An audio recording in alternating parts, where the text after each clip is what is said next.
ថ្ងៃនេះត្រឡប់មកពីធ្វើការវិញរៀងល្វើយអញ្ចឹងទៅក៏មកលុបលាងមុខងូតទឹកឲ្យហើយពេលមកដល់ភ្លាមក៏ចាប់ផ្ដើមសម្អាតមុខសិនមុននឹងយើងទៅងូតទឹកជាដំបូងខ្ញុំសម្អាតមុខជាមួយនឹង cleansing balm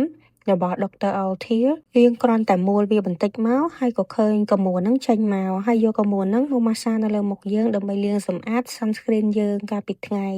បន្ទាប់ពីយើងម៉ាស្សារួចរាល់ហើយយើងក៏លាង balm ហ្នឹងជាមួយទឹក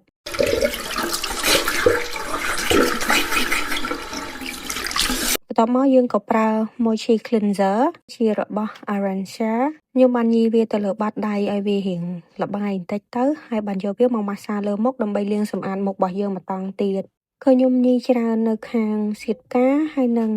គៀមឆ្វេងស្ដាំនោះដោយសារតែតំបន់នោះវាជា affected area របស់ខ្ញុំកន្លែងទាំងពីរហ្នឹងគឺមានមុនច្រើនជាងគេអញ្ចឹងខ្ញុំចង់សម្អាតកន្លែងហ្នឹងឲ្យវា clean ជាងគេដូចគ្នា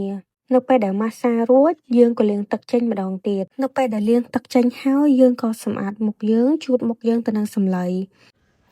ដោយសារតែអត់តងូតទឹកអញ្ចឹងទៅខ្ញុំសុំ break ទៅងូតទឹកសិនត្រឡប់មកវិញទៅយើងបន្ត skin care របស់យើងទៀតឥឡូវត្រឡប់មកវិញហើយរួចយើងក៏ប្រើពពួក shooting pad ខ្ញុំប្រើ Anua shooting pad ខ្ញុំប្រើ Anua shooting pad ពណ៌បៃតងមុននឹងយើងជូត Anua shooting pad នេះយើងដាក់វាចោលនៅលើ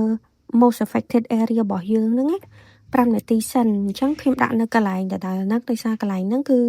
មានបញ្ហាច្រើនជាងគេអញ្ចឹងខ្ញុំក៏ដាក់វានៅកន្លែងហ្នឹងតែម្ដងនៅពេលដែលគ្រប់5នាទីហើយទើបយក pad នោះមកជូតមុខជូតពាសពេញមុខតែម្ដងនៅពេលដែលជូតពាសពេញមុខហើយយើងទុកឲ្យសំណើម toner នៅលើមុខយើងនឹងទុកឲ្យវារៀងស្ងួតតិចទៅមុននឹងយើងប្រើអំព្យូលបន្តទៀតសម្រាប់អំព្យូលនេះ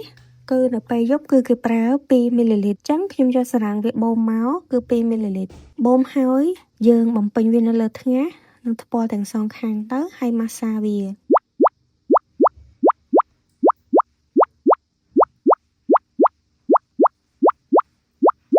នៅពេលដែលម៉ាស្សារួចរាល់ក៏ទុកចោលឲ្យវារៀងស្ងួតបន្តិចដែរ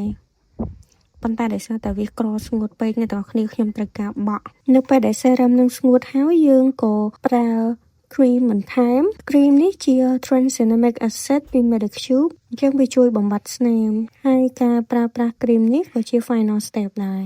Bye bye